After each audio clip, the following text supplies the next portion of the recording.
Syederalun, belum lama ini beredar sebuah video yang memperlihatkan ayam jago yang memiliki suara unik di media sosial. Pasalnya, ayam jago tersebut disebut berkokok mirip seperti sedang mengucapkan Pak Jokowi. Video ini pun menyita perhatian sejumlah masyarakat. Pemilik ayam bernama Ranu Satya Darmawan berusia 25 tahun mengatakan video yang beredar merupakan video lama. Berawal dari tetangga yang merasa ada suara ayam yang aneh. Ia menceritakan awalnya tidak sadar jika ayam miliknya memiliki suara unik. Namun Ranu menganggap suara tersebut karena ayamnya memiliki kelainan.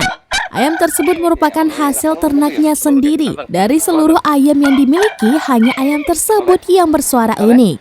Ayam unik tersebut juga telah memiliki beberapa keturunan dan semuanya bersuara normal. Sempat akan disembelih tapi tidak jadi hingga saat ini. Ia juga tidak mengistimewakan ayam tersebut. Keluruk ya, anteng, anteng. Oleh?